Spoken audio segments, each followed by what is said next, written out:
Hey, what's going on, you guys? Welcome back to Forgiven AF Podcast. Remember, we use this for marketing material for our nonprofit Second Chance Mentors, where we work with the young men in Mansfield ISD that have been kicked out of school for either fighting or drugs. We try to help them get back into school and provide mentorship and just kind of walk alongside them as they either get back into school or help them with jobs, and we just try to give them the support that they don't have, And so what we did last week was really cool. We did community service. We went to, there's another nonprofit. We like to support other local nonprofits and kind of collaborate together. It's awesome. There was one, it's called Allies in Youth, which is right here in Mansfield. And what they do is they put together care packages. It's bigger than care packages, but they put together stuff for orphanages in 84 countries, or it's definitely like into the 80 something countries. So they send stuff whenever the orphanage needs something. They'll send a request saying, "Hey, we don't have toothbrushes or toothpaste or shoes," and they'll round up a bunch of stuff, send it out. But then what's even better is they train people in those orphanages how to mentor the kids, and they'll even send mentors to the orphanages just to try to support the kids and really to make sure that the kids feel. What I get most out of it is to make these kids know that they're loved and seen and cared about. So we went there, and all the boys packed all these boxes that went all over the world. And the coolest part is once the boys packed a box, they took a picture and put their picture in the box. So when it got to the orphanages and they open it, they see who packed the box for them. So awesome. That was really cool. It was pretty special. And then me and a couple guys on our board, me, Brian, and Greg Potts, we went to Washington, D.C. for a national mentoring convention. This was 2 weeks ago, and that was incredible. We learned so much. It's amazing. One of the big parts about it was it was like a lot of the lessons we went to, and a lot of things was like mentoring, boys of color is what they call it. I call it, Black and Hispanic kids, just which is sometimes it makes me feel a little bit weird, but because all boys are boys, right? But there are some things when culture comes into it that, especially that we want to make sure that we're providing empathy because different people have different past experiences, and we want to make sure that we're meeting them where they're at, and not trying to say, oh, you should be here because of, that's correct. So it's just a learning curve. But so enough about the mentorship stuff. I'm so excited about this episode, you guys. We've been trying to plan this for months now. Every time I go to a school, not even a school, every time anyone hears about what I'm doing, and I'm telling you, at least 6 or 7 times, someone says, "Do you know Mike Wilson?" And I'm always like, "Yeah, I know Mike Wilson for sure. I just did his roof, as a matter of fact." That's what I say. And but they're always like, "Oh, he would be the greatest to come speak to your kids or to come, be a part of what you're doing." And and I agree with them 100%. Thank you. That means a lot to me. I really do. Since day one that we've met, I've been really impressed with you as a person, the way you carry yourself, just who you are. You know what I mean? And I'm not saying that just because we're starting a podcast. Sure. You and I have been talking offline before this. You're a special. I feel the person, same way. man. I think you and I are aligned. We talk about faith-driven, servant leadership. Yeah. To anybody we can get our hands on. It's so good, and I agree 1,000%. And then, so finally we made it work, man. We hey, dude, we need to put this podcast on. Let's do it, because I'm so excited for everyone, not just the people that are in prison, but everyone that's outside of prison that listen to this, because the value that Mike has. I'm just excited because you can't watch this whole episode. Look, we haven't even recorded it yet, but I'm telling you now, you can't watch this whole episode and not get anything out of it. It just won't be possible. So we're really excited about this. Thank you.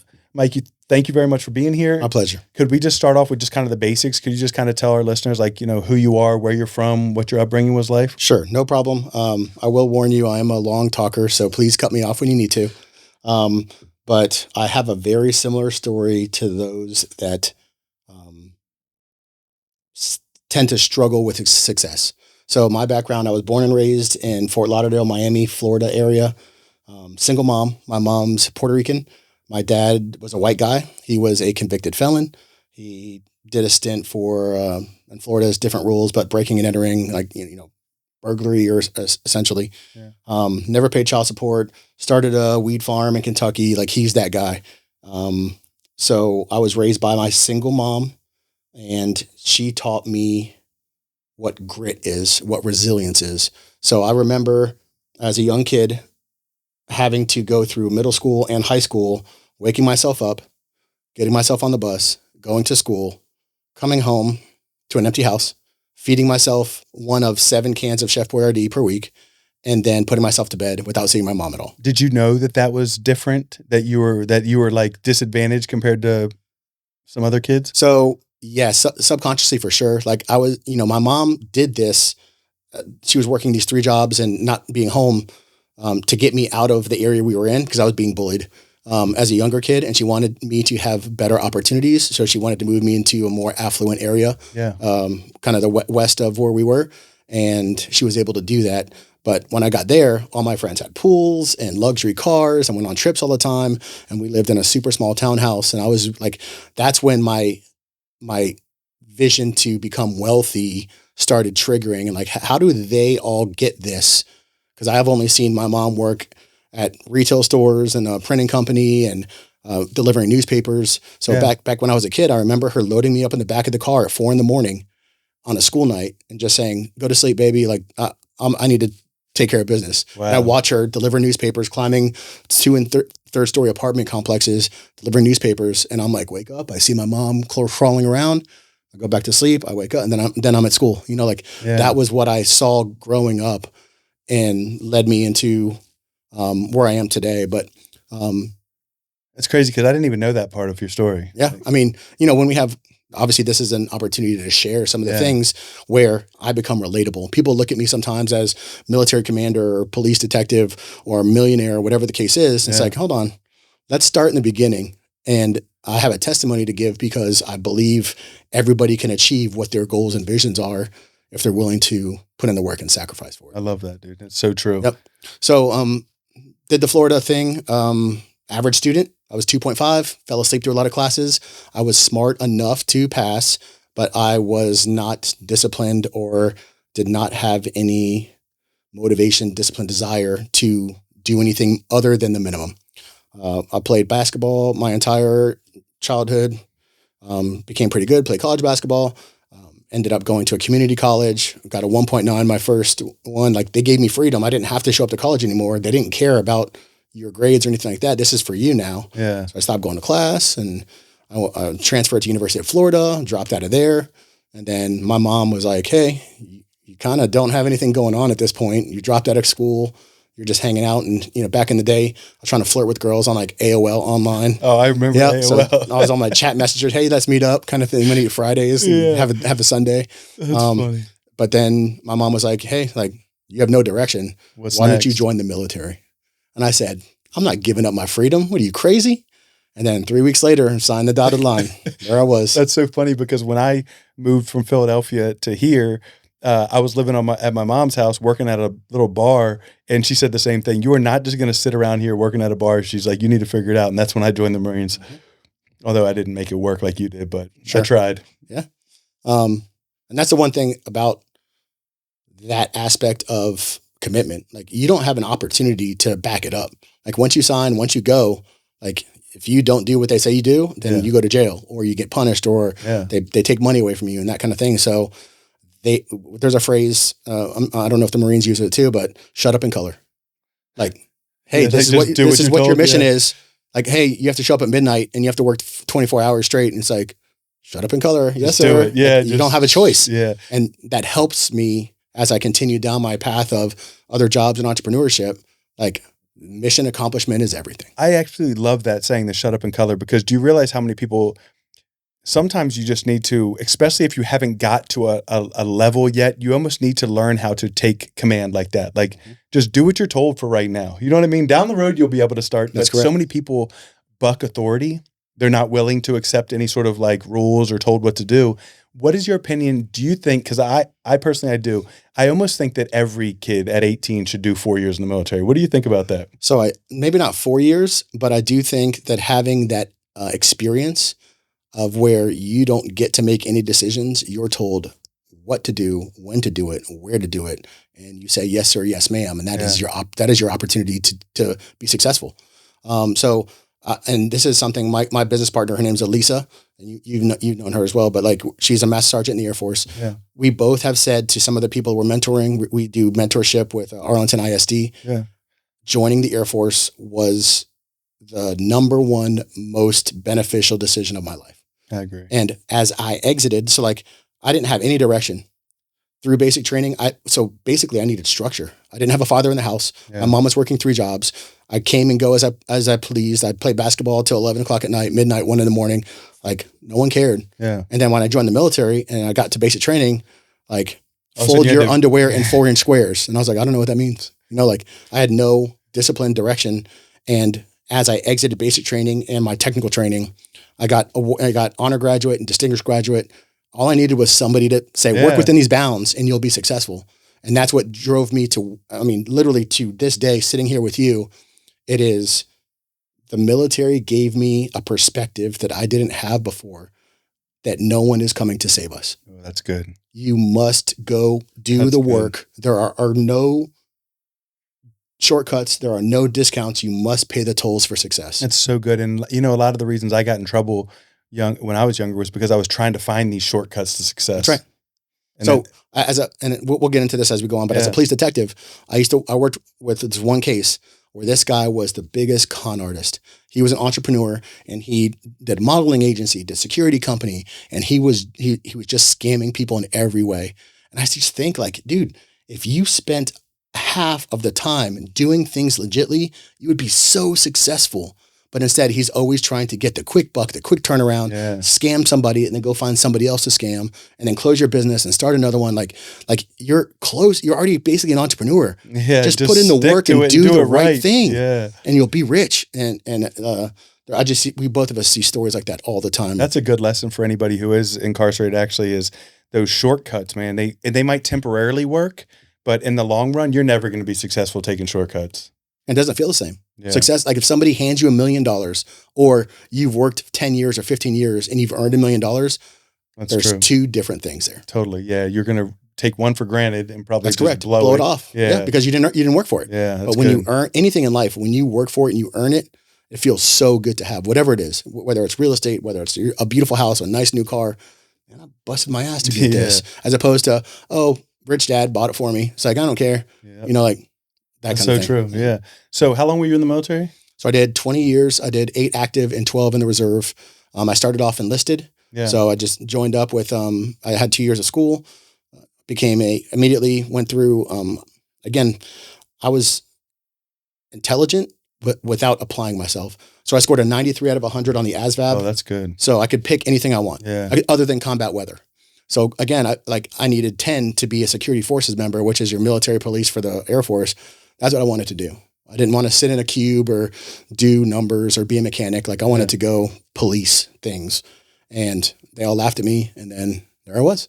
So because I did well through my military training, my security forces training, they offered me a spot right out of training to become an instructor. So stationed in San Antonio as a combat weapons instructor. Okay. So I taught basic trainees how to shoot pistols, handguns, machine guns. You did that good right away? Yeah. I mean, yes. Expert marksman or whatever?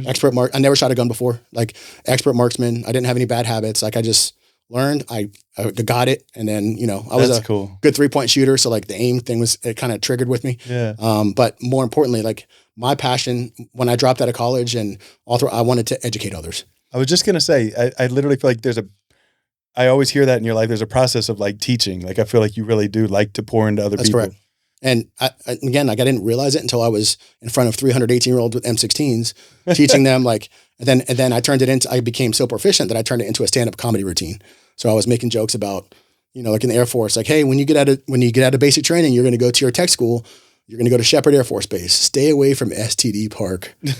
Trust me, it can burn you for a few years, and everyone's like, I literally got a standing ovation one day from a bunch of 18-year-old kids just because like I was on. I felt like Jerry Seinfeld or, but you made learning fun for them. You know what I mean? It's like, and also if they're straight coming out of boot camp, they're used to anybody with rank over there being more like, almost like not condescending, but almost more like direct. That's right. Militant. Give them orders. Yeah. So then you gave them for the first time in a while, they got to have someone teaching them with like humor. And that's right. So but again, in the military, you can turn it on and turn it off. Yeah. So like when we were in the classroom, I'm your buddy. I'm making jokes. Making. But when those rifles are pointed down range, it's a different story. Now you're talking life and death. I'm teaching you to save somebody's life, save your partner's life, save your own life. That's good. Mm-hmm. That's good. So then when you got out, so it was pretty much a shoo-in. Did you know when you got out, I'm going to go to the, civilian police force? So no, there's again, one of your questions talked about hardships. Yeah. So I enlisted. Hold on. Let's read the question real quick. Okay. Let's read the question because I don't want to mess this up. See, I gave the questions and I'm like, we're not I think it was going number to questions. Yeah. So what? Smart. So he says, the question was, what was one of the toughest setbacks you faced either in the military as a cop or in business? And how did that shape the way you lead today? So I have a million answers on that, but it doesn't just transition from I was a military guy to I got out. Oh, it wasn't just a smooth transition? I got involuntarily separated from the Air Force. Okay. So every so often I got hired. So I became an officer. I got my 4-year, after I joined the military, it said, no one's coming to save you, put in the work. I immediately got my work on my college degree. So it took me 2 years once I joined the Air Force, and I got a bachelor's degree in policing, like law enforcement. Yeah. And then I got a minor in training and education methodologies. Okay. So I was able to use that background. Sorry, I lost my train of thought. You're good. Is that the same thing as criminal justice? Criminal justice. I'm sorry. Yeah. Criminal justice was my major. Okay. And then training and education was my minor. So I got my degree. Is that the same thing as an NCO school where you go from being enlisted to being, is that not the same thing? No. So I went to officer training school. OCS, that's what it's called, OCS. For Air Force, it's OTS. Okay. But ultimately, I got my degree. A general called me in his office, and he said, congratulations, you're going to be one of our officers. I went off to school, got a 100% raise in 12 weeks, and now as a military officer. And I was like, this is it. This is my career. Yeah. I'm a lifer. Like, I love the structure. I love gaining the rank. I love following orders, and I love giving orders, all the stuff. So I got hired as an officer after 9/11. We were about to go to war. So they opened the floodgates. We're going to war. We need officers. We need leaders. They accepted me. And then, of course, things settled down a little bit. And they said, hey, we hired too many people. Now we need to buy airplanes. You got to go, ultimately. So in my year group, there was 4,000 officers that got laid off from the military. And I know people think when you join the military, like, hey, you can re-up, you're in. No, sir. Not all the time. Especially not officers when they're paying you that much. Correct. So I was making, again, I was a young kid and didn't have I had my background, but I was making $75,000 a year. And that was 20 years ago. Yeah, that's good. Nice spot. Yep. So the setback was, hey, you got to go away. Now what? And, like at the time I was like, man, I got this resume. I've been a weapon instructor. I've been in charge of 800 people, this and that. I'm going to have a job just like that. I applied for several jobs and no one wanted me. And I was like, I don't understand. Was that hard? Like, did you feel like, man, I thought I was doing all this stuff right. And now all of a sudden I feel like did it mess with your self-esteem at all? It was one of the hardest moments of my life. And you know what I ended up doing? Like, I applied for I was Amazon warehouse manager type thing. Didn't want me. I applied for a nuclear materials courier for the Department of Energy. So this is like security clearance level over top secret, called Q. And they know where nuclear weapons are. You're transporting armed weapons on planes and trains and all this stuff. Like you are like a high level SWAT team dude. And applied with them. They flew me out to Albuquerque, went through a whole thing. Didn't want me. You have too much leadership and not enough operational on the streets kind of thing. And I called my wife and I was crying. Yeah. Like, I was like, I don't understand why no one wants me. You know what I did? I went to become a Chili's restaurant manager. Really? That's funny. So here we go with the rest. I didn't know about the beginning. So, is that your first restaurant experience? So no, this was the comfort zone. So like I always had for 7 or 8 years, I've been a Chili's guy. So I was a busboy, became a server, became a trainer, became a bartender, became a shift manager. And at some point, I got a wife and 2 kids. Like I don't get to pick military, special ops, anything. Yeah. Like I had to feed my family. Bills, yeah. So I called Chili's and I said, hey man, like I have a decade of experience with you guys, hire me. And they did. And another one of your questions is, look how smart he is. He's telling me my questions. Yep. I love it. Another one of your questions was there a moment when you realized you were meant for more than a uniform and a paycheck? And what did that turning point look like? So I just got out of Chili's training, manager training. Yeah. And I immediately, I was like, in my head, I was like, I can't do this. I need to have purpose and impact. And chicken crispers, I don't care. I don't care about your chicken crispers. The best thing I did when I was a manager is a guy came in from Iraqi freedom. One of his best friends got killed, came to go to his funeral, and his whole family came in at Chili's. And I just said, everything's on me. And, like, don't get me wrong, I'm a restaurant guy now, but I needed to have impact, and I don't care about your strip steak. I don't care about that's not what my purpose was. Yeah, you knew. So I immediately was misaligned. Again, I was paying the bills. Yeah, I was misaligned, and then I quit at managing. I was dreading it. I quit as a manager. Went back to become a waiter, and I started applying for police departments because that was the most relatable thing to military chain of command, background, and structure, and everything else. So I joined the police department.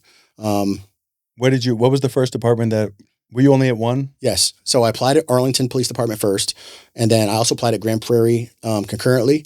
And Arlington, I said, whoever hires me first is who I need to go with. I've been told from multiple people that Arlington is one of the hardest to get, especially like a few years ago, that Arlington is one of the hardest to get on, but they also pay better than most.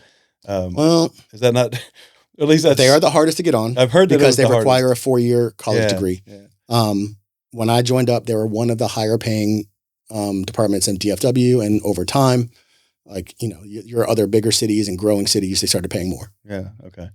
So were you right away, you go from military to Chili's back into the police force. Now, when you start at the police force, did your military career hold any sort of rank for you going into the police force? Or did you have to start out at the very bottom? So started off at the very bottom, but they kind of, when you go into a new academy class, they kind of rank you based on professionalism, experience, leadership, and that kind of thing. So out of 50 people, that's still the biggest class in Arlington Police Department history. I was ranked number 1 out of 50. Oh, that's cool. Because of my background as a weapon instructor. Yeah. Because when you do I was a military police officer. I already went through, I was certified. I have a degree in law enforcement.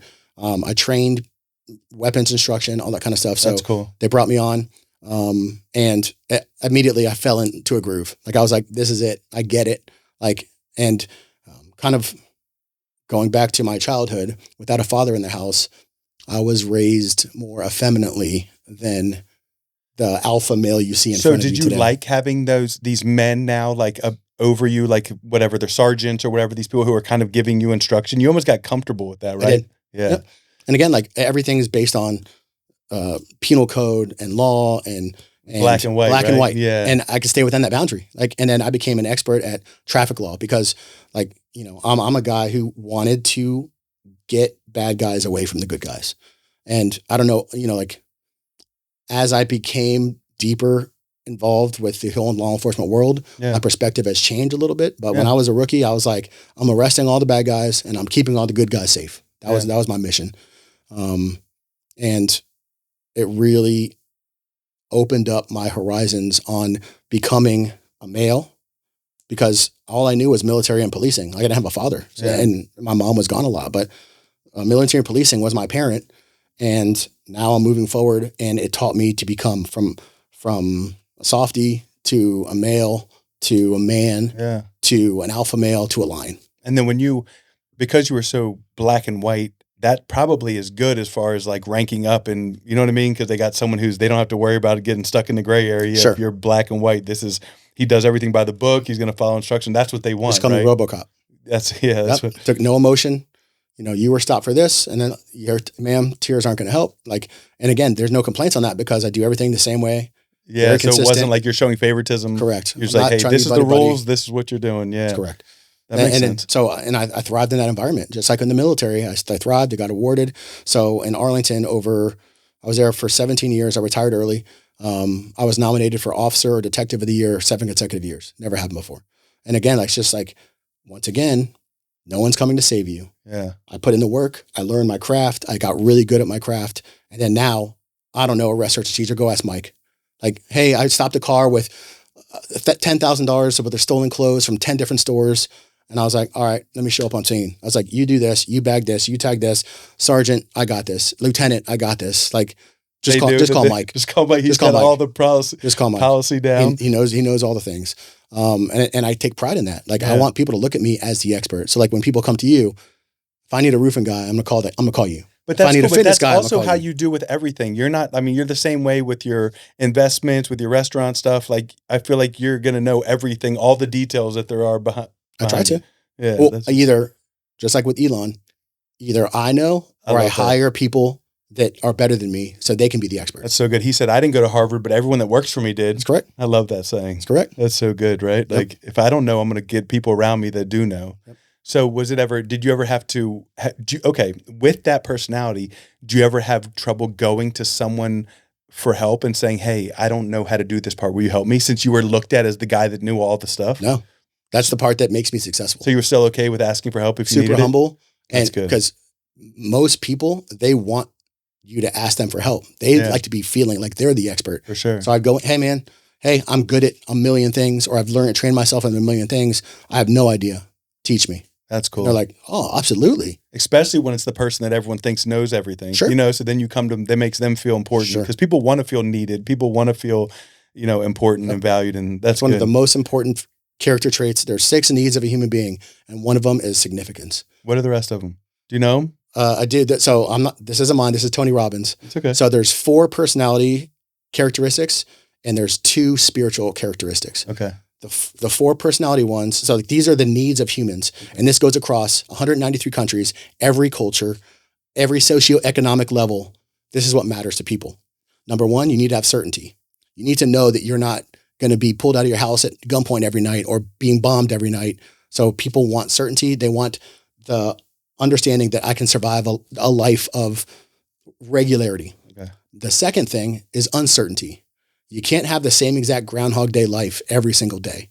And I know you talk about some of the stressors and mental health stuff in jails and prisons. Yeah. Their life doesn't change. Military, it doesn't change a lot either. There's a lot of mental health problems there. So people need some uncertainty. What's going to happen? Oh, someone's going to drop off some free ice cream today. Is that why people get excited sometimes when things go haywire? That's correct. When they're stuck in that same, you ever notice, I almost let's say you get a tornado threat and stuff. Sometimes it's exciting, hoping it comes. Something different. Yeah. So anything, fire drill. Oh, this is different. Yeah. We're in school. Wah, wah, wah, wah, wah. Fire drill. Oh, this is neat. Yeah.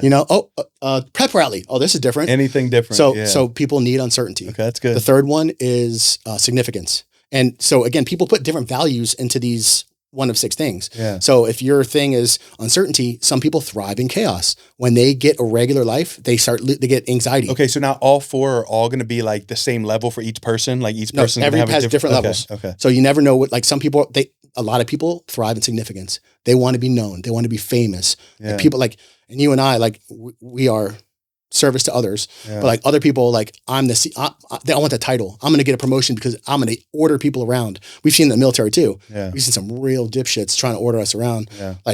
Who is this guy? You just been here longer. I'm character wise, you're a piece of crap. Yeah. But so people want significance at some level, whether it's money, cars, prestige. You've seen the guys making 60 grand driving a 80 grand car. Always. Yeah. So they want significance. Why? People look at me.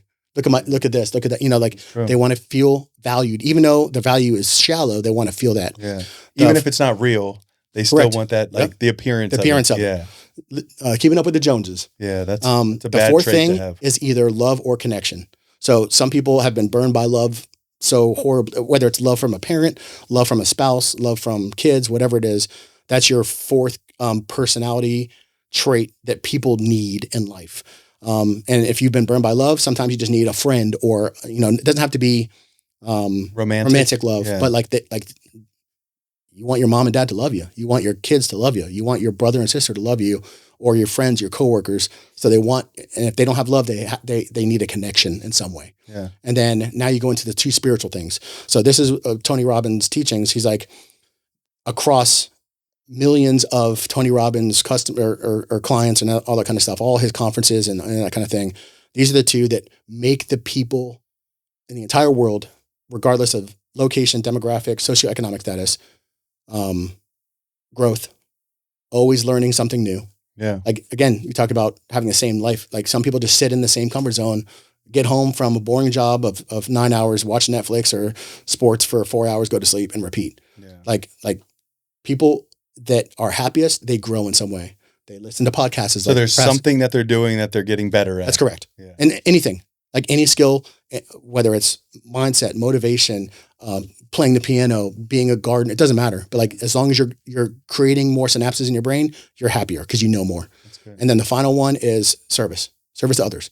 So that's That's a good one. I've seen, there's billionaires or multimillionaires that they think they have everything set it out, and they commit suicide. Look, I was just going to say, look at how many filthy rich people commit suicide. You know why? Because they don't have those two things. Yeah. They're not growing and they're not serving others. They're serving themselves, and they don't have any value. They don't feel like I'm adding value because I'm rich. Like, I'm just going to hop on my helicopter. What good are you doing for other people? Yeah, if they don't focus on that, then you're going to be miserable whether you're rich or poor.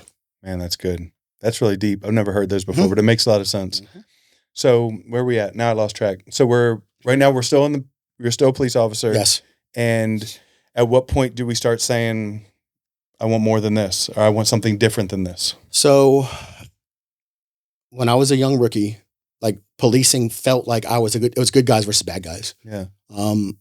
It all got muddied through a bunch of different events where policing kind of changed.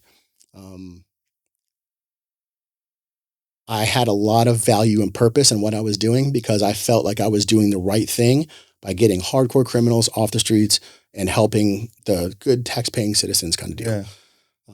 Yeah. I dealt with a lot of stuff. So one of my partners I was training, she got murdered and shot in the face with her own gun on a domestic call.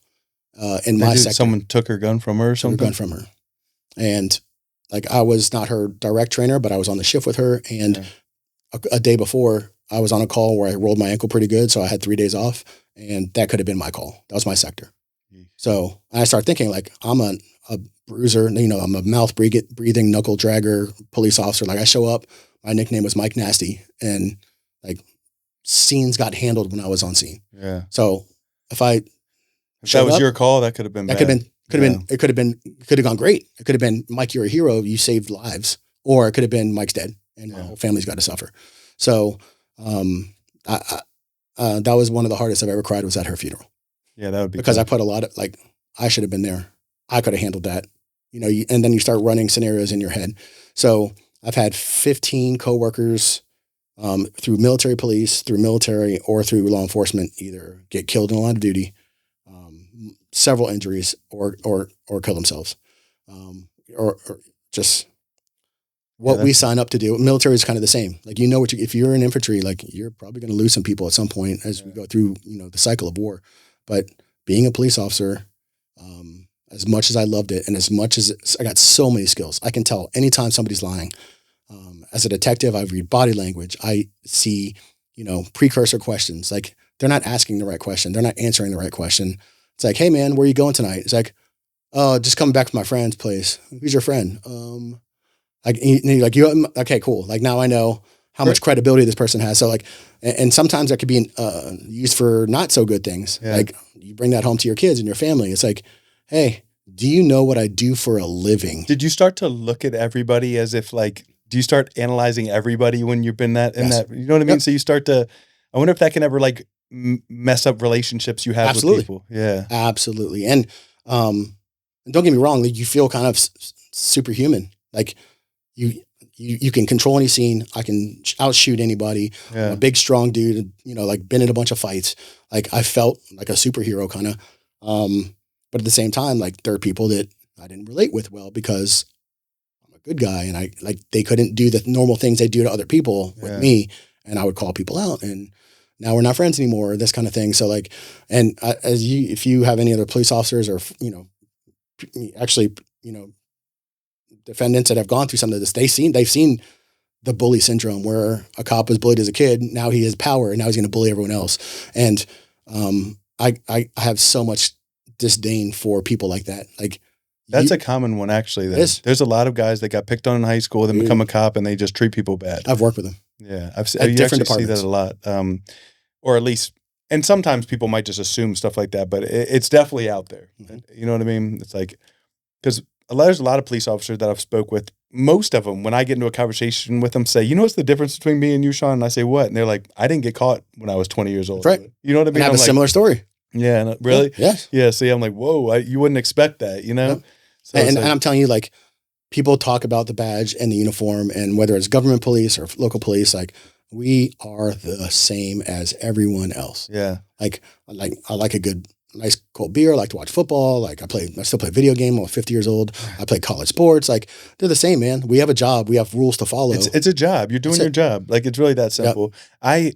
When I was in my, active criminal lifestyle, you look at it, it almost becomes a us versus them, right? Mm-hmm. Like, but at the same time, I don't know, it's such a bad mentality to have.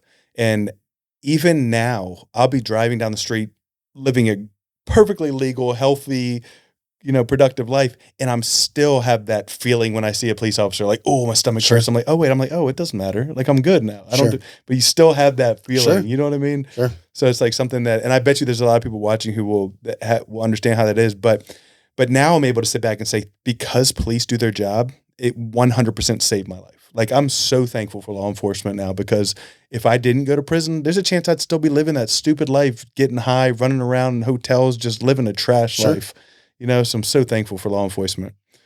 But so let's go to what caused you to get out of law enforcement. So I'm still in the Air Force Reserves, and again, we didn't get into a long medical thing, but I've had a vertebrae removed, I have spinal fusion, I have a bunch of disability stuff, mental health stuff. So part of my background was being raised poor. I was always driven by money.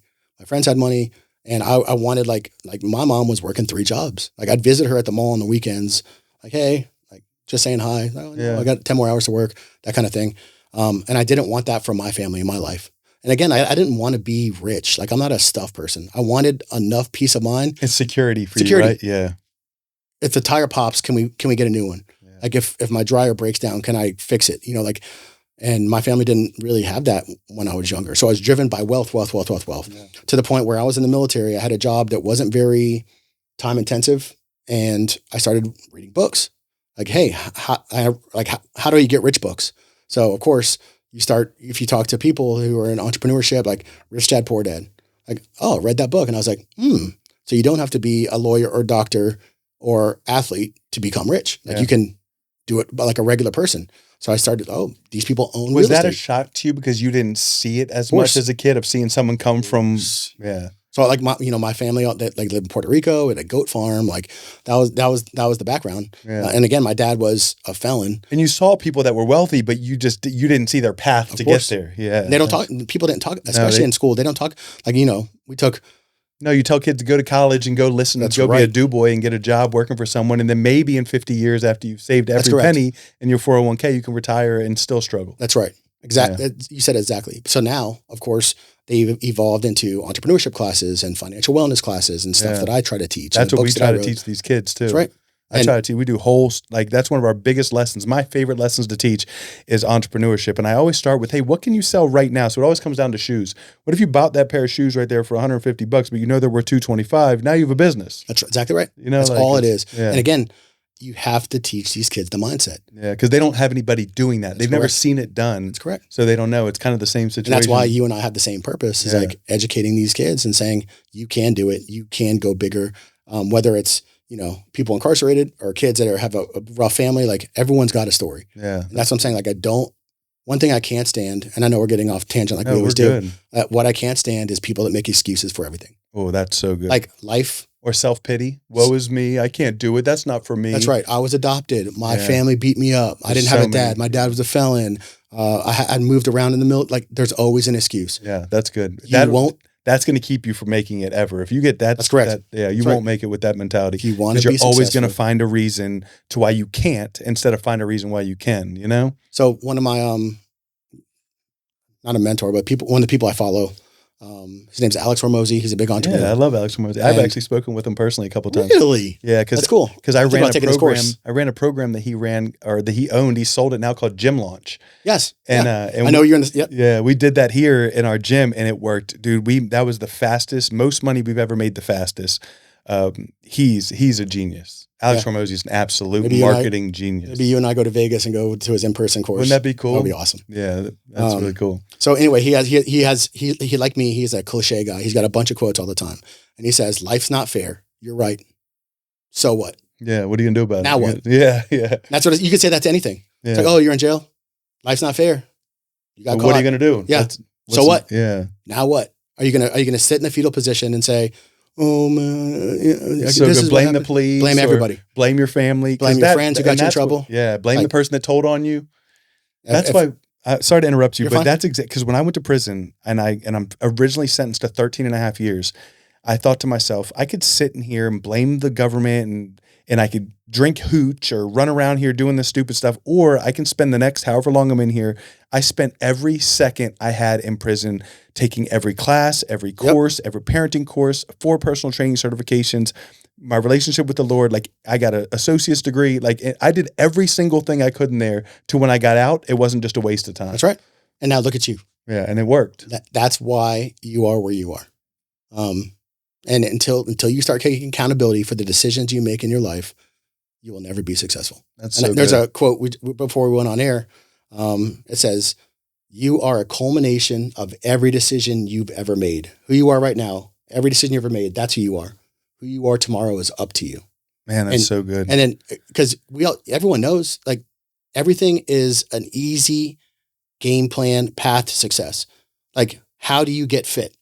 Yeah. Stop eating crap and you work out. Yeah, it's not a secret. That's it. Everyone knows how to do it. Yeah. They just choose not to do it. But it gets hard. That's right. It gets hard and then you quit. People, you don't understand. I have a thyroid issue, or I have kids and I have to tend to my kids. No, it's not important to you. Yeah. If it was important to you, you would do it. So good. That's so good. I love that, man. That's so good, because anybody who's watching this, whether you're incarcerated or not, like if, and I could just go on, but it's so, I don't even know how to go there, but you're right. It's really just, you have to make the decision that you want better. The steps are there. Like if the steps are there to get like where you are, to get whatever you want to do, the steps are there. You just got to follow through with it. And yes, it's absolutely going to get hard. There's going to be things that are, and then most people quit. That's why most people aren't successful. I quit when it gets Most people quit. So it's just, sorry. Another Hormozy quote. It says, "Success is a battle of last man standing. How long can you get kicked in the nuts without getting a reward?" That's so good. If you can do that for a long time, you'll win every time. But most people, I got kicked in the nuts again. I didn't get a reward. Yeah. Got kicked in the nuts again. Whether it's 6 months or a year or 2 years, sometimes when you plant that seed, your fruit doesn't grow until 50 years from now, 40 years from now. Yeah. So you can't just expect it right away. Like, immediate gratification and delayed gratification are 2 different things. Yeah. The people that a lot of times are ending up in jail, they're trying to get it right. I did this. I'm trying to get money right now, or I need to get this right now. Yeah. Dude, put in the work. Yeah. Be willing to wait. That long-term gratification, and that long-term gratification is usually 10, 50, 100 times better down the road. And it lasts. You know what I mean? Yep. Like that instant gratification, it's gone. You lose that just as fast as you get it. That's so good. So I know we off on a tangent, but ultimately I started reading these books, and then again, like I'd never read books in high school. I hated learning. I hated reading. And then I realized, like, oh, this is a good topic I want to learn about. So it was Joel Osteen and faith books. It was real estate investing books. It was stock market investing books. And then I started telling myself I'm somewhat competent in these fields because I've read 20, 30, 50, 100 books. Yeah. And as I continued, then I was like, you know what? I'm going to buy my first house. The books gave me enough confidence to say, let me try this out. Bought my first house. Then I read some books on renting out houses. And then I was like, hey, what if every time I was still in the Air Force, what if they move me around every 2 to 3 years? After 20 years, I'll have 6 houses all over the country. And renting them out. Somebody else will manage them, and I'll be rich. Like I'll be good. I'll be making 10 grand a month, 20 grand a month, whatever it is. Yeah. Thinking that like that's baller status, you know? So that's the path I went down, and I started working. Like I bought a house, did nothing, rented it out. And 2 years later, 3 years later, 5 years later, it's worth 50 grand, 70 grand. Those are all individual new bank accounts or retirement accounts that you can pull from or leverage. That's so good. And they're paying the rent, just building your equity for you. And that's so good. So I did that a few times, and continued down that path, and then continuing to educate myself, putting myself in rooms with people of influence and people that can make some big decisions, adding value first. So I'm going to sidebar on this one. No, let's go. For anyone who's listening to this is my experience and a lot of other successful people's experience. Most people that you find that are successful, they aren't given a trust fund of $10 million to go make things happen. They start from nowhere and they make it happen. I was driven by money my entire life, and I wasn't ashamed about it. I would say, I'm going to be rich one day. Stick with me. I'm going to be rich. I'm going to be rich. It wasn't until I started leaning into my faith, surrounding myself with faith-minded people that serve others first, that everything started opening up. That's such a good lesson. When I started adding value I'll meet people, hey, Mike, man, can I just pick your brain? Like, I want to write books like you. I want to be on stages like you. I want to make money like you. I want to own businesses like you. It's like, what do I need to do? Get in the room with important people and add value to them. That's how you do it. That's so good. That's how you do it. So good. Everyone else wants to take. What can I get out of this? What can I get out of everybody? When you live that of how you look at every situation of that's how I lived before. What can I get out of this person? What can I get out of this person? And you know what? I never was really making it anywhere. Yep. Because those little small things I felt like I was getting were insignificant in the long run, and then now the same thing you just said, and we talked about that earlier, is like, I look at every situation. How can I serve? How can I serve? How can I serve? And then that allows you to build the know-like trust factor with these people. Exactly right. To where then they're going to start wondering what you have to offer. That's right. It works every time. Every time. Yeah. And again, like, don't expect, like, if you do 10 things for somebody or add value, you can't expect something back. That's good. That's good. Because sometimes it doesn't. Sometimes it never but manifests. That's okay. All you've done is serve. You're still winning. That's right. And I'm going to have a quick story on this one. Please. So one of my, we talk about planting seeds. One of my investors, so I own Blue Mint Thai and Asian Cuisine. It's a restaurant group, Texas Rangers partnership, and that kind of thing. I should have started with that. I should have started out with all of your youth. Yeah. But we'll get to it. Yeah. But one of my big investors, I put out a message. Hey, I'm raising money to open up the second restaurant. You guys have known I've owned this first restaurant. It's been successful, win all these awards. I'm looking for money, essentially, is what I put out there. Yeah. So this guy reached out to me. He's like, hey, I'm not going to mention his name, but it's me. We'll just call him Bob. Hey, Bob, what's up? He's like, hey, like, we were in the police academy together 17 years ago. I was like, yeah, man, like, what's up, man? He's like, hey, I want to invest with you. I was like, that's awesome. Because of course I'm trying to raise money to get my project done. Yeah. It's awesome, man. Like, because at the time I've created a structure to where blue collar people can get a piece of ownership. Yeah, that's so cool. Most accredited investors, you need $50,000 or $100,000 to be a millionaire to get to these, you talk about the rich get richer because they have better opportunities at that high level. So my structure is you can have a piece of the restaurant for $5,000.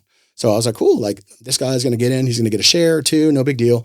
He's like, no, I want to be in for 50. And I was like, hey man, like, awesome, but you're a police officer. Like, you're not, I don't know what your background is, but that's a lot of money for us. Yeah. And then he's like, yeah, no, we're good. Okay, cool. So I took his money, put it to the restaurant. Restaurant's running, it's going great, all that kind of stuff. So then I said, hey, like, we're doing another restaurant in downtown Arlington. Like, we have a partnership with the Rangers, World Series trophy, right in the middle of the nightlife by Hurtado's Barbecue and Cider Cave. Location, great location. So then he calls me up and says, hey, Mike, like, I want to be in. I said, cool, man, come on, Bob. Like, let's talk. So he wrote me a 6-figure check. And I said, Bob, I'm not taking your money. Because what are you talking about? I was like, we're not even friends. Like, and I was trying to, like, look out for him. I was like, we're not even friends. Like, yes, we worked together. We never worked directly together, but we're in the police academy together. Super good dude, faith-based guy. And then he's like, listen, man, I've worked with you for 17 years. I see your awards. I see how you operate. I see how you talk to people. I see you win at everything you go after. He's like, let's go make this happen. And like, again, like, I was like, I had my own imposter syndrome. Like, I'm doing pretty well, but I had my imposter syndrome. And I was like, this guy's exactly right. Like, I always win because my mindset. Yeah. And so he gave me a 6-figure check. And then we talk about that, like, 17 years later, I needed that money. And I was always, like, I wasn't like texting him all the time, but like, we were good coworkers. He won a bunch of awards. He's really good at what he does. Always supported each other, but like, not friends. Like, I wouldn't have a beer with him or anything, but he saw value in what we were doing and he wanted to be on the ground floor and he gave me 6-figure money. And that's, and I'm blessed. I thank God. Like, I have that character. People look at me, they look at me in my military uniform. They look at me in my police uniform. They say, this is a good dude. He's a hustler. He makes things happen. He manifests his own will to make whatever happen he says. And they're right. I love that. It's awesome. Now, so we talked about, I want to dig on the imposter syndrome thing because that's something that I still struggle with really hard. Sometimes I feel like, dude, you're just this drug dealer that, met some woman, because my story was I met a woman who for some reason believed in me and said, hey, I have this money saved. I would like to, same thing as you, I want to open a gym with you. And I was like, oh my God, I don't have, like, you want to open a gym with me? Like, I've messed up everything in my life so far. So I've struggled with that. You know, the gym has done well, and then we started a roofing company, and then we have this nonprofit. But I still to this day I think of myself as like I'm almost just like faking it. You know what I mean? Like I do all the right things. I'm a good person, but still in my mind, I still almost think of myself as the guy who was sitting in prison that was a drug dealer. You know what I mean? Like that never goes away. Like I still think about myself as this poor Puerto Rican kid, you know, like living in a trailer or living in a small apartment, whatever the case is. Like even though I've worked hard to get where we're at now, like I still believe like I have to talk myself out of it. Like I do deserve to be here. That's good. Again, like it's you are the content you consume.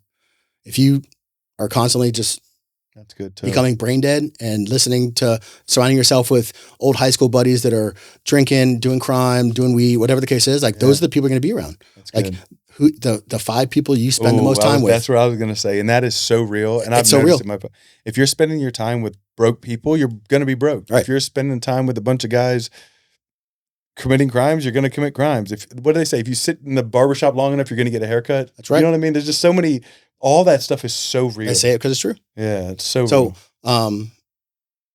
Going back to that is I was a cop guy. So who were my friends? A bunch of cops, a bunch of detectives, a bunch of military people. Well, my vision, I wanted something huge. Like I wanted to be CEO of companies. I wanted to own real estate all over the world. Like that was my vision. So you wanted more than the conversations that were in a police officer. That's correct. A lot of cops are happy just working their 9 to 5, go home, come back, repeat. Yep. Yeah, but you make enough to make a living. But you always knew you wanted more than that? The whole time you were a police officer? My whole life. Like I just didn't know how I was going to get there. But I always knew that I had huge visions to be someone of significance. We talked about the 6 things that people need. Like I wanted to be significant in some way because my entire childhood I was insignificant. I was fat. I got bullied. I had allergy problems. I was not athletic. Like I was the kid that probably would end up, you know, flipping burgers until I was 45 years old. Like that's who my brain told me I was. So was it almost like proving it to yourself as well? Like, do you sometimes feel like you're proving it to yourself? Like that you want to make something, that you can make something of yourself? Like this conversation here, the fact that you asked me here, I don't think I should be here sitting with you. Like this year, actually the end of last year, somebody asked me to become an executive pastor for their congregation on their board. I didn't think I was deserving of it. Why? My self-limiting beliefs from my childhood. Like I'm not I haven't been a Bible church guy since I was 12 years old. Yeah. Like I just started leaning into my faith. And then this guy said, don't worry, Mike, like I've been stalking you. I started watching how you were talking to the mayor of Mansfield, how you were talking to the head of the school board, Miss Green, all this kind of like, and I saw like how you were talking to these underprivileged kids. And he's like, that kid's got, like Mike's got something special. That's what his name is Dr. CJ Hardy. Yeah. The Shalil House? Yes. Yeah. The Shalil. Did I say it right? Shile House. I'm not sure how you say it, but we both volunteered. Chile. Yeah, there you go. That was Chile. We both, I know him very well. We both volunteer at the Phoenix Academy. Yes. So I did. Yeah. I have as well. Yeah. Which is crazy that our paths haven't crossed because I've been there a few times too. But yeah, like Dr. CJ Hardy, we actually had lunch together before. He's a great guy. I really like him a lot. Yes. But now we're starting to be intertwined. Like I'm involved in his nonprofit. Bloom and Tie has a nonprofit. He actually he said, I want to, and this is again another testament. He's like, I want to come work with you at Bloom and Tie in the restaurant. I was like, you are a banker. You're an international motivational speaker. You've started multiple congregations, and pastor. You know, like I was like, no.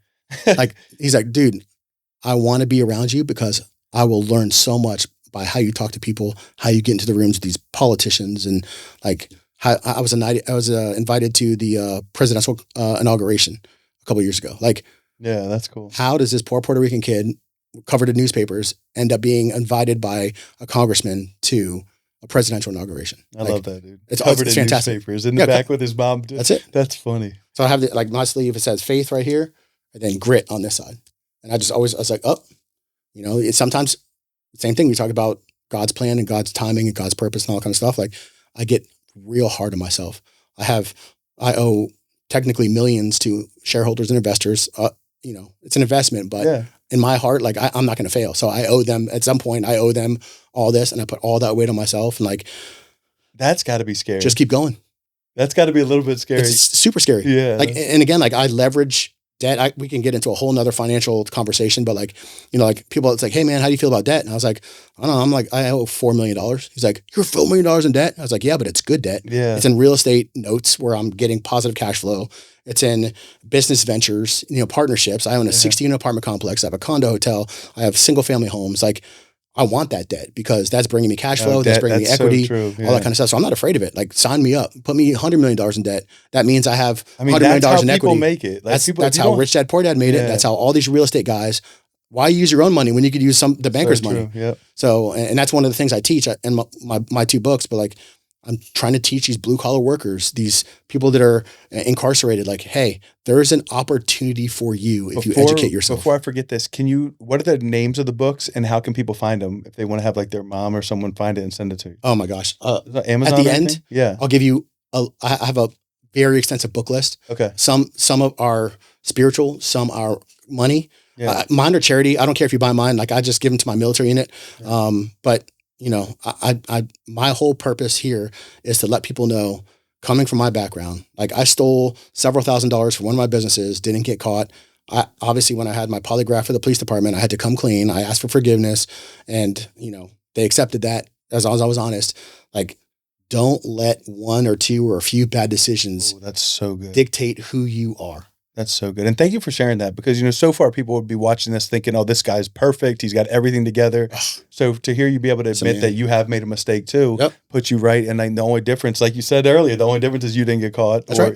That's right. So thank you for sharing that because I feel like sometimes people need to hear that, like he's not perfect. So, going back to our other conversation about the people you spend your time with, I signed up to this multimillionaire accountability group, and they believe in 6 pillars of life. And that is, authentic relationships, genuine contribution to your faith or your community, bucket list adventures all the time, age-defying health, horizontal income, money while you sleep, so you don't have to work for it. Like, there's vertical, you're upright working for it, and there's rental money coming mailbox money. And that's how people live their life of their dreams. Man, I got 20 grand coming in a month, whether I show up to work or not. Yeah. That's kind of the purpose. So it wasn't until I got into that room that my glass ceiling shattered, because I was the only police officer in that room of 100 multimillionaires. That's good. And I was just like, and again, that's where your self limiting beliefs, and that's why your imposter syndrome. I was like, I don't know if I should be in here. I got CEOs in here. I have multi business owners, real estate millionaire, 100 millionaires, and then they're like, Mike, no one is like you in this room. Like, you're different because you have the business acumen, but you're also an alpha bulldog that will kick its way into the room where most of these guys are timid. Absolutely. And that's one of the skill sets that, again, I've operate within God's gifts. Let me ask you one of these questions real quick. And I think you kind of hit on it. What was the toughest setback that you ever faced, either in the military or in business? And how did that shape the way that you lead today? So getting laid off in the military was a tough one. I had to reinvent myself and go into a different industry. Yeah. I didn't share this, and we talk about being an open book, and I'm not proud of a lot of my decisions I made, and I'm sure a lot of you have made some decisions you regret. But my current wife, my previous wife got involved with, she was a nurse, and she got involved with some pills and got arrested, and I got custody of my 2 children. They were living with her, and then they came to me. And then because I lost a bunch of real estate, and we got divorced, me and the nurse, we got divorced, and I lost everything I was building. And I was like, I was miserable. I was like, a hard divorce. That's it. Yeah. And I lost my kids. I lost my rental properties. Like, I still had that. I was going to be a big millionaire guy. And then boom, nuke went off and ground zero. I got to start over again. So that's what I did. See, that's something no one would guess either. That's a tough one too. But then again, like it hasn't just been smooth sailing. Never is. Yeah. I mean, you don't ever hear like somebody, I just got to the majors and I hit 5 grand slams in my first at bat. They have to go through the hard times, and they have to go through the hard times to become successful. Like you're just like with anything, it's a muscle. The more you fail, the better you get. The more successful you are. Then you fail more. Then you get better, and then you win. Yeah, at some point you win. But my current wife, so after I got divorced, like I was like, that's it. I'm not trusting anybody again. I'm going to lose my money. I'm having prenups like Kanye. We want prenup. Like I signed prenups and the whole thing. Like I was like, all right, cool. this is who I am. I'm gonna be a jerk. And if you don't like it, go somewhere else. Like Yeah. I got burned. And then I was, cheating on my wife for many years until she opened up my laptop and found all the evidence of that cheating. So that was a huge setback where we had to get divorced, and then we got different houses, and we're trying to raise an infant together, being good co-parents. And again, like I realized the mistake that I was making, and I didn't let it define me. I kept moving forward and I said, listen, I messed up. I was in a bad mental health spot after I lost everything, my kids and my real estate, my money and everything, my retirement, and my bad. And, you know, like then after I was like, hey, take me back. I'll be different. I promise. What I've seen you say so like 3 or 4 times already in this conversation, which I think is a huge lesson, is when you did mess up, you accepted responsibility every time. Always. Like the accountability was there. It wasn't like you were blaming other people Nope. or you were like, look, I messed up. You know what I mean? And Even if there is other reasons, there's factors. Oh, you know, sometimes there's reasons and excuses. yeah. Like own it all. Yeah. Because if you keep on saying, well, if my wife was better at this, then maybe that wouldn't happen. Or if my ex-wife didn't do this, like, man, everyone's got a story. You can look at me in my full dress uniform or on a stage at a conference saying, I'm a multimillionaire. I have the best life ever. I do have the best life ever. I've made so many mistakes, y'all. And it's funny because people are like, oh, you want to know anything about Mike? Just ask him. He'll tell you straight off. And I'm not proud of it. I've stolen. I was a liar. I was lazy. I'm shady. Like, and then at some point, like I was like, life's hard, man. Life like that is hard, right? What if I just started telling the truth? And doing the right thing, right? What if I just started doing the right thing? That's good. And then boom, like then my life was like, oh. And that's life will reward you for dude, that. They sure. That's so good. Do the next right thing. If anyone's watching this, that's a huge one. Always. Just continue start doing the next right thing. That's right. Add value to others, find people to help. And like right now, one of my conversations is one of our, an employee applicant to come work for the restaurant. He's like, hey, I'm a felon. I can't find any jobs. No one will hire me. He's like, will you consider hiring me? And me and my other partner, like we are both military police officers. She's still in. I retired. I was a 25-year law enforcement.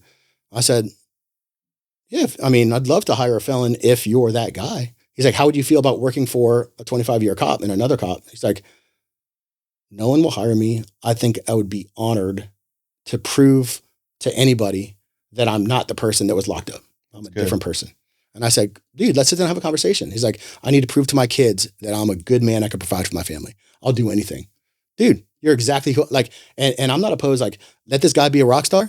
Hey, you're my manager now. Yeah, I love that. Now you're running all of my restaurants. Now you're the CEO of, like, that doesn't change anything for me. Yeah. Like who you are as a character person. If I can trust you, you're loyal and you're going to kick ass, dude, I don't care about your background. I did some stuff too. I just told y'all like that. I don't let it define me though. That's good. I said, my bad. I'll do better next time. And that's what I'm doing. So let me ask you a question. When you went from law enforcement to then your first Blue Mint tie, were you scared from going from this like guaranteed paycheck to now I'm going to entrepreneurship? Absolutely. Like, how did you handle that? So again, like I go into the structure, like even through COVID, like you must show up, you must do cases, you must do this, you must do that. It was a very easy life to live because I didn't have to make any decisions. Now I have no more income. My retirement, and I'll tell you this, full transparency, you can make a lot of money if you spend your life in policing. People that retire for 30 years, 35 years, they're making 10 grand a month, 12 grand a month. I did 17 years. My pension is $1,699. So I got $100 per year in retirement money for 17 years of mental health, murdered coworkers. I tore ligaments. I've broken bones. I have mental health problems. I've seen over 100 dead bodies. I've seen bodies ripped in half. I've seen horrible rape victims. I've seen it all. Yeah. And I got $100 a month. So anyway, it's not, you know, it's not rainbows and unicorns over that. But when it comes down to entrepreneurship, I've always had that desire to run my own show. And it's weird because coming from literally 20 years old into, you know, my mid 40s, I was following orders of somebody else. And now I'm the guy giving the orders and trying to build something special. So the restaurant opportunity came across through relationship. And again, with my book reading, I was able to negotiate a 0% owner finance purchase of this restaurant. And just full transparency is I was able, because of my real estate stuff, and this is, I'm going off a tangent, but this is how God's plan works. Like, it's never at your timing, but there's a reason that you might not see for 10 or 20 or 30 years. So when I told you one of my hardest times was getting laid off from the Air Force and going to a Chili's management, I would have never thought about buying a restaurant unless I had restaurant management experience. That's good. And that was 20 years down the road. That could be why God didn't let you find another job, because he needed you to, I need you to learn all this stuff. Correct. So like, again, like now I see. So it looked like hindsight, it was like you were losing by having to get a job at Chili's, but end up in the long run being like, oh God, I see what you wanted me to learn there. So I just finished, I'm in the middle of this book called Burn the Boats. And it's a entrepreneurship book about a high level dude who was on Shark Tank and all that kind of stuff. And there's a whole chapter that talks about, is it good? Is it bad? Who's to say? So it's like, oh, like my son, he's working in the farms and like we need his money, his income, and he fell and broke his leg. Sounds like a bad thing. And at the end of every sentence, he's like, is it good? Is it bad? Who's to say? Turns out the village got into a big civil war and they needed all able-bodied kids to go into war. That's good. And then he couldn't because, he couldn't get drafted because he had a broken leg. And then everyone got killed. Is it good? Is it bad? Who's to say? Yeah. So time will, like, I didn't want to get let off from the Air Force. I did. I didn't want to go be a Chili's manager. I did. Now somebody says, hey, you want to buy this restaurant? Maybe I do. Yeah. All the others said, was it good? Was it bad? We'll see. Who's to say? But now we know. 20 years later, That's cool. I would never be in this spot now, having this conversation with you, if I haven't gone down the journey that I didn't realize. I think it's all stringing up a lot of L's, but some of you guys being incarcerated, some of these kids getting kicked out of school. So good. This is where we have an opportunity to show you guys your past doesn't matter. Yes, it might be a little harder for you, but if you're willing to work, you can win. Yeah, Sean will help you out. I take it to my advantage now. Yes. I'm so open with my story that it just becomes, I'm not going to let this be something that holds me back. I'm going to use it for, hey, look, this is what I've overcome. This is who I am now. That's right. What are you doing? You're changing lives. So every conversation you have, you're planting a seed. You're changing lives for the better. Because they look at you and they're like, man, this guy's my mentor. This guy was in jail just like me. This guy got kicked out of school just like me. This guy busting his ass. If I do the same thing he does, I will be successful. That's good. And that's why I want to be on stage. God has told me, go become a motivational speaker, be on stage, impact lives, because my story matters. I love that. What is, so this is a good question right here.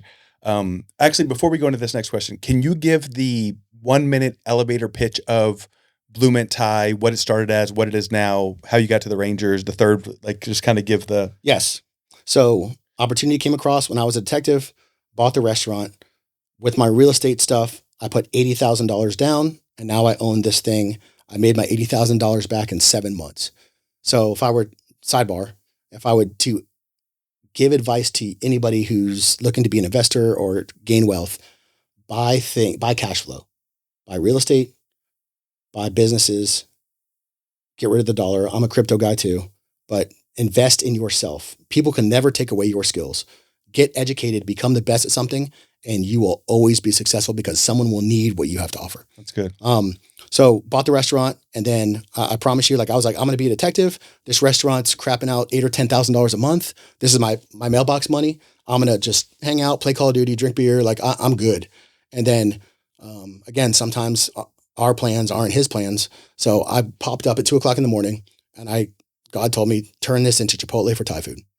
He's like, you're going to make this into a national brand. And I said, got it. So then for the next 2 years, I'm building out this new restaurant. I'm raising capital. I'm doing all these things. And I raised $375,000 in 3 weeks. And again, I was overwhelmed with gratitude. I have a superpower that I didn't know I have. People know my character. They know my work ethic. They know you, they like you, and they trust you. That's right. That's it. And I'm willing to give them 6 figures to help him, help me, kind of thing. So I had that happen. And then again, we got recruited by Arlington to be in that downtown area by the developer over there. Well, you skipped the Midlothian one. So you had the Mansfield one, then you opened Midlothian, and they both took off. So that's been and then great. You got the and then the Rangers. Did you come to that grand opening? No, but I've been there. Okay, so the grand opening, we just won ribbon cutting of the year for last year. So like the mayor came out, a U.S. congressman sent a representative. We have bounce house. It was super awesome. That's cool. So yes, so then cool. That's number 2. Yeah. Then the Rangers come to you and say, "Hey, let's partner." So before that, the Arlington developer wanted us to build in his development. Okay. So we're Hurtado's is, and they're doing all this new regentrification of that downtown area. That area went from like division where you didn't even want to go at night to now it's prostitutes. Beautiful. Yeah. They're putting a lot of money in there. It's awesome. So they said, we want you to be our Asian restaurant. We see your growth. We want you to be here. Cool. So then we signed a contract, and then out of nowhere, like I hired so I was getting overwhelmed and stressed with all the work I was doing. And then one of my former military partners, I was the commander and she was an NCO. We kind of crossed paths, and she was a customer at Blue Mint. She had a bad experience. And what did I do? I called her up and I said, "Hey, I'm the new owner. I messed up. I didn't train my staff properly. I'm sorry you got bad service." Accountability again. Extreme accountability. That's one of my core values. Jocko Willink, whatever his name is. When I tell you my book list, that's one of them. Yeah. I took extreme accountability. And then I said, 100% my fault. Your whole party gets free gift cards. I'm trying to make this right. Please don't. Never. She said, "I'm never coming back again, even though I love your food." And I said, she's like, "This service sucks." And I said, "Hey, I'm trying to make it better." She came and she's like, "Hold on. You said this is the Mike Wilson, the owner?" I was like, "Is this Major Mike Wilson from the Air Force?" I was like, "Yes." She goes, "Oh my gosh, sir. Like, I'm one of your people from the unit. I'm so sorry that That's funny. So again, God puts people in your life at the right time. And then you hire her, right? So then she ends up coming back. We don't talk, I never communicated with her, but I'd see her, "Hey, how's it going? Hope the food is good. Hope service is good." She goes, "Yeah, it's great. And then she got burned by her big company, and she's like, "Hey, will you hire me? Like, I have a doctorate in business. I'm really good. And I know how to follow orders." And I was like, she's probably going to be a bitch. Like, she's like a hard ass, but like, yeah, man, I need a bulldog. Like, and I was a solopreneur. I didn't know I had to find money to pay this person. Yeah. She needs $100,000 a year. And I'm not made of money. I'm just like, I hope it works. So within the first week, she goes, "Hey, I know some people at the Rangers and Cowboys. Want to make a phone call?" I said, "Sure." She calls up again. We talk about things are important. Money's important. Money's a tool and a resource. Relationship capital is the most important thing. It's who you know, and what they can do for you. So this person comes on, calls the vice president of the Rangers and says, "Hey, let's meet." "Okay. What do you want to meet?" "Oh man, I took him to the restaurant. I love this food so much. So good. What do you want to talk about?" I said, "I want to be the official Asian restaurant of the Texas Rangers." He's like, "Whoa, like you only have one spot right now." I was like, "Yeah, I don't care about that." I was like, "We're going to be the Chipotle for Thai food. Like, I already see it happening. Like, it's already, the work is in play. God told me to make this happen. Don't worry about that." He's like, "Hey man, like this isn't, usually it's like, McDonald's or Chick-fil-A or like, it's a big, like, are you good? Are you sure it's going to be over $500,000? And I said, "Sure, let's do it." He goes, "How are you going to pay for it?" I said, "I have no clue." But I believe I'll figure it out. I'll figure it out. And then, of course, I had a relationship with some people, high net worth people that we got into some investments with. And I did a presentation. And my first slide, like I had all these opportunities. I said, my first slide, it's a big picture of a lion. And it says, "Why invest with us? We are effing lions." And I put a whole list of all the stuff we've accomplished. We never fail. We always win at everything we put our mind set to. And then he's like, "Oh man, I love this, man. I love this." I said, "Hey, it's going to be over $500,000. He's never ate our food before. He goes, "Cool." He's like, I want a piece of the upside. Yeah. So we could talk about that. But he wrote me a check for over $500,000. That's crazy. For this Rangers contract because he says, "Man, like something about you, Mike. Like just know you're going to win. Like I don't care about the food. It's not about the food. Like I know." And he's like, believed in you. Yes. And again, I take that to heart because these people are depending on me. So like I won't quit. That's so good. It's a mindset thing. That's so good. And now you're about to have that. So you have the first location, Mansfield, second location, Midlothian. The one's about to open in Arlington. Got the contract with the Rangers. Yep. So we have outfield sign. We have a kiosk at Globe Life Field. We have our office in Choctaw Stadium. And we just got a letter of intent for our first franchisee to open up in Frisco. I didn't know about the Frisco location. Let's go. That's awesome. No, you didn't. So that'll be your fourth location. That'll be fifth with the kiosk. Yeah, true. Fifth location. And Dude, then that's now so there's cool, other bro. people interested in franchises. Like the Yeah. word's getting around about who we are, how we And operate. they'll start opening how them we up run the all over the community. United States. Next thing you know, there's going to be like 100 in the next couple of years. Yep. That's freaking So cool. we've already had some analysts come in. The franchising company said they expect 51 in 5 years locations. And then American Veteran Franchises says 100 locations in 10 years. That's so cool, bro. So there's no doubt. And you never know. Like I wouldn't be surprised to get a call from Chipotle, from Cava, from. Would you be willing, if someone gave you the right amount, would you be willing to sell out? There's always a number. That's So the kind of a answer, weird question. the answer is yes, but I'm more looking for a strategic partnership.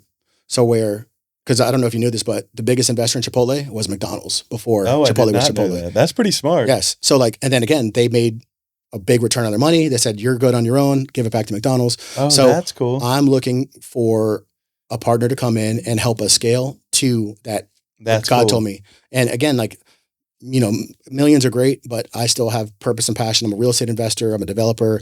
I will be on stage. I will inspire others. I'll write more books. I'll do all that. Yeah, stuff. and he's too humble to admit he mentors tons of men. Like there's tons of men that call him regularly for advice, including myself. There's people who, you spend a lot of time giving back. It's not just business. Of course. You know what I mean? So I've cut back on business so I can do more stuff. So I signed up for Mentors Care this past weekend for Midlothian.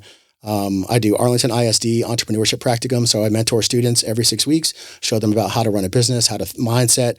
Like I'm telling you, man, like I'll start getting teary eyed, but like these 2 kids came in last semester and I told them, I was like, cool, let's talk about our goals. So we make them do a vivid vision. If you can Google vivid vision, it's a 3 to 5 year plan on exactly what your ideal life looks like. And I write it down and I'd say it out loud. I give it to everybody I meet. And they're like, oh man, I could definitely see this. And these 2 kids, I said, your goal, I want you to write a vivid vision, what your ideal life looks like in 5 years. And I don't care what it is. Like, say you want to be president, say you want to be on the moon, say you want to work for Elon. I don't care. Like, put it out into the world, and the world tends to get you in rooms and people and places that make that stuff happen. That's good. And I took these high school kids, I had them write down their plan. I said, cool. Like, what does your life look like? Your family life, your business life, your trips, your spirituality, everything. Wrote it down. Put it in a ChatGPT. I said, give me 100 bullet list on how to accomplish each one of these things in my life. And then we go through that. And then I take them, introduce them to the mayor of Midlothian, we go to a bunch of political things like, hey, meet this guy. So like this 17-year-old kid is like, that's cool. Yeah. Oh my gosh. Completely changes. So he wrote me a letter on his last day and he said, Mike, you have changed my life. He's like, I can't believe that I have visions of this. I'm going to be a multimillionaire. I'm going to have my aunt's shop all over the country. Like just talking to you for these, 6 weeks have changed my entire trajectory of my life. And I was like, so cool. I've never, like, I'm telling you, like the feeling you get from something like that. That's more rewarding than money. Than anything. Yeah. So like, and again, like now my passion is to do it on a big scale, to be Tony Robbins, to be Eric Thomas, to be, you got to have that dog in you. No one's going to come to say like Mel Robbins, all these people, Alex Hormozy, listen to them all, Les Brown. Like this is where I get my daily inspiration from of going through hard times. Expect it to be hard. Obviously being in prison, being in jail, it's hard. Know that that's not who you are and what's your next step. That's so good. Like, you got caught. Life sucks. Life's not fair. What's next? You're right. So what? Yeah, you're right. So now what? And what are you what's going to do next? That's so good. What are you going to do next? That's so good. Let me ask you a question. We're going to have to wrap this up here. We could Has do it this been for an hour hours. already? Oh my God. It's been an hour and 20 minutes. You and I can talk. But it's good. I couldn't stop you because you just kept spitting out things that are important. And that's why the last thing you said is the importance of goal setting. Okay. Remember how important it is and be specific. This is what I want in 10 years. And this is how I'm going to get it. Like that's so important. We do that with every kid in the mentorship. Yep. Make sure that you're putting your goals on paper. There's a statistic, and I don't want to just make up some numbers, but it's like the likelihood of hitting your goals goes up like 90%. Yeah. Is that it? 90%? 90%? 90% more if you write it down and visualize it. Like I have this on hand. It looks like I was going to give this to you before I left, but this is what's called my vivid vision for 2030. And it tells you exactly business and financial vision, philanthropy, leadership, and community impact, family, lifestyle, and legacy. That's so good. So look at that. I mean, successful people are writing down their goals. That's right. Write them down. And then, they might not all be perfect, but guess and check. It's like there's a saying, if you like reach for the moon, if you shoot for the moon and you're short, it's okay. You still end up amongst the stars, right? It's still better than you would have been with no goals and no ambition. Yep. So that's something that's real important to me. But something that I ask every person before we end this, and we're probably gonna have to do a second episode in a couple months. Okay. Let me know. So, but what is, if you could go back and give 14, 16, 17-year-old little Mike Wilson, in Florida, depressed, sad, not happy with who he is. Allergies. One piece of advice or a couple, like what would it be if you could go back and talk to little Mike? So there's we've already talked about a million cliches. There's a few that I'll leave with you, but how you do anything is how you do everything. If you cut corners and don't want to do the hard work, people see that. The universe sees that. You're not going to get what you're asking for because you're not committed. That's good. Like whether it's picking up trash on the ground, cleaning a toilet at the restaurant. Like I'm there scrubbing crap covered toilets. This is mine. And when my coworkers, my subordinates, they see me, oh man, Mike's cleaning the toilet. Like this guy, he's not afraid of the work. Yeah. So number one of the Air Force core values, excellence in all you do. If you're going to do something, do it to the best of your ability. That's good. Another one, success is hard. Expect to have to put in the work and expect no one to be there for you. Like I've already gone through, like I've lost my best friend for 17 years over a business decision. I've elevated through really close friends for business partners because like they weren't aligned with my vision. My vision is to do this and this and this. And there's, one of my, James Leggs, one of the guys from the Phoenix Academy and he's the campaign manager for the mayor. He said, Mike, the Lord works in seasons. He does addition by subtraction. He's like, some people will be in your life and close for 17 seasons. Then God says, all right, time to move on. Yeah. Sometimes it's really quick. Sometimes it's a season, a day, a week, years. Sometimes it's a spouse. Sometimes it's a family member, a parent. You got to cut loose the toxicity and understand people are going to talk about you. People are not going to like you. There's one quote that says, the definition of being exceptional is being the exception. You can't be like every other sheep. It's good. Yeah. You got to go be a lion. And it's mindset. The one thing I'll tell you for my little Mikey at 14, 15, 16, mindset is everything. It is everything. If you believe it, if you can go get it, if you're willing to work for it, you will have it. There's no doubt in my mind, but you got to be able to say, look at yourself in the mirror and say, did I put in my 100% today or not? That's good. Yeah. And be able to be honest in it with yourself. Yep. You know what I mean? Just don't expect people to help you. Go get it. And then the right people will appear. You have to take the opportunity and bet on yourself. That's so good, man. Thank you so much for doing this with me today, bro. Read a few from my book list? Please. Yeah, yes. Yeah, please. So I have a very extensive book list. I'm always, again, I don't always love reading, but I'm on Audible all the time. Anytime I'm lifting, I'm working out, I'm driving, I'm shooting around. Like I'm just listening to podcasts or books out loud. Yeah, I think that's a good. And it sinks in, man. Going to be good. I think it's a good tool for guys that are listening to this.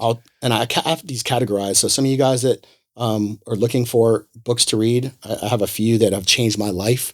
So I'll just read off a few. And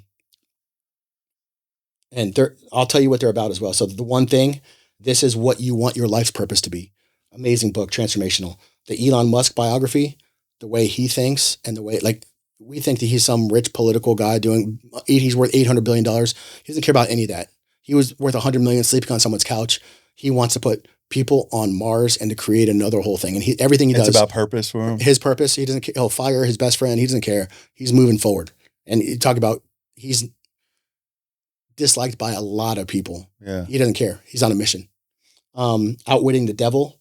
And that is written in the early 1900s, but it talks about the same stuff we're going through today. It's pretty awesome.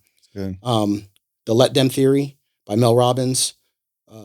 That helps you like not think, essentially focus on yourself and let people do what they're going to do. You can't make an adult change unless they want to. So just let them. Yeah. But then you have to make your own decision. Can you tolerate that if they're in your life? Who, not how, that's finding the expert.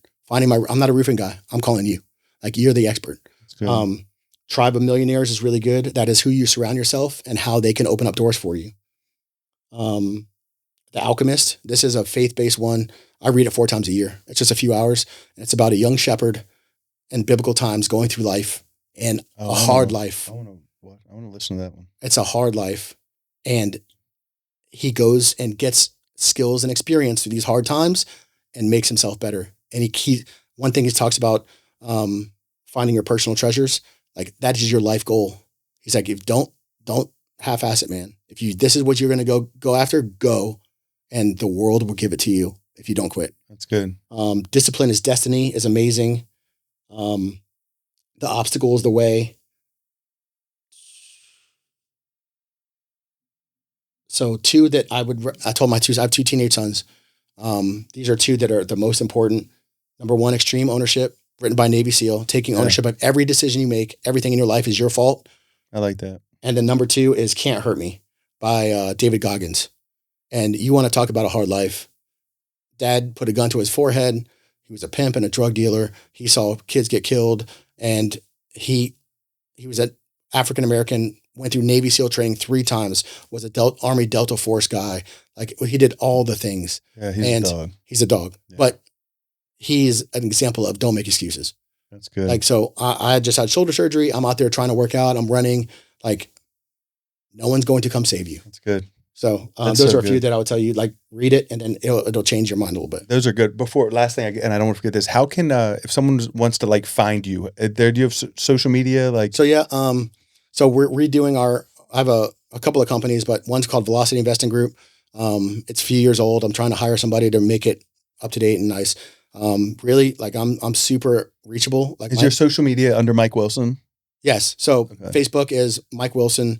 LinkedIn, Mike Wilson, Michael Wilson. ChatGPT me, like you can see some stuff about me, but I'm always open to listen to other people and trying to help out. My personal email is mike@bluementie.com. Cool. And again, right now I'm super busy. I've developed a stress-related autoimmune disorder because I'm working 80 hours a week. I'm making $30,000 a month. I'm for me, it's not about the money. Yeah. Like I'm trying to give this money, change the world, and go. You're going to do it, bro. You're going to do it. We're going to do it. There's no doubt in my mind you're going to do it. And I'm excited to watch it. Let's start doing more together. I would love that. Yep. I'd love that. Thank you so much, man. Thank you so much. Like I'm really proud to have you as a friend and to be involved with you, man.